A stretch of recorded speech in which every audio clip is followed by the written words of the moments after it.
Welcome back to part 5. My name is Ron. We're going to be discussing call signs allocated to Australian radio amateurs. It was a fairly complicated system many years ago. It became less complicated when we reduced the number of types of licenses to 3, standard, foundation, standard and advanced. It has become less complicated since then.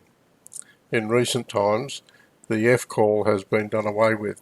So if a person has a foundation, a call sign, VK2FABC, they can now change that to a 3-letter suffix. So an F call could be VK2ABC, but a standard could also be VK2ABC, and an advanced could also be VK2ABC.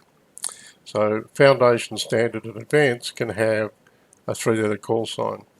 The suffixes VI and AX are still for special event, Anzac Day and such like events. We can get a special event call sign, VI or AX. But the amateur radio call sign structure has been vastly simplified.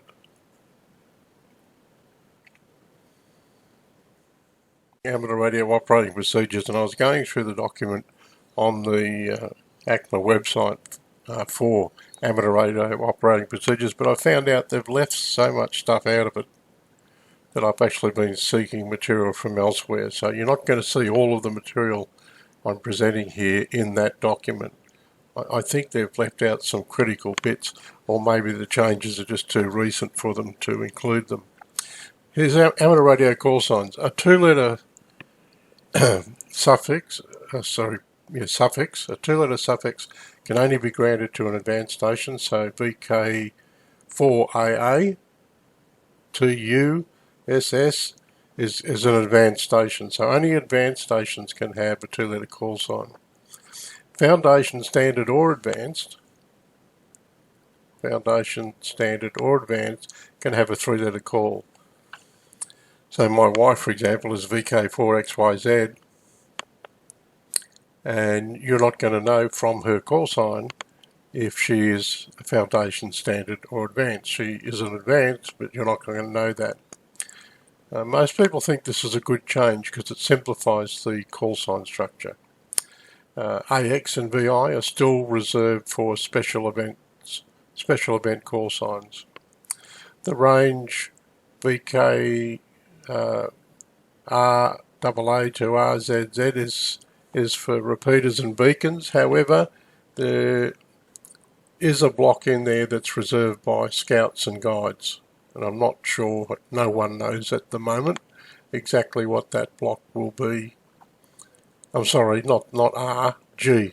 So VK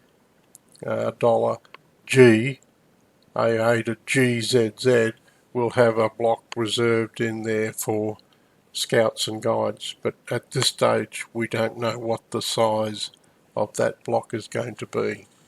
Not going to affect you for examination purposes anyway. So this is a good move. This is a good move. So yeah, you know, any station, foundation, standard or advanced, can have a 3-letter call sign.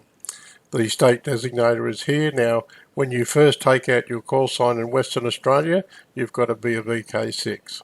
When you take out your call sign in New South Wales, you've got to be a VK2.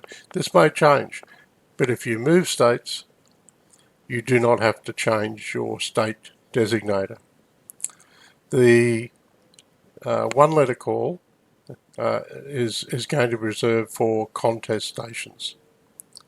You have to apply for it, and it has to be a contest station. There'll be no further F series call signs issued, F for foundation. If you have a foundation call and you want to keep it, you can, but if you change it, you cannot change it back to an F call later on. Well, that's it for amateur radio call signs. It's really quite so simple now compared to the way it used to be. Alright, I'll see you back in the next part. Cheers for now. This is Ron, BK2DQ.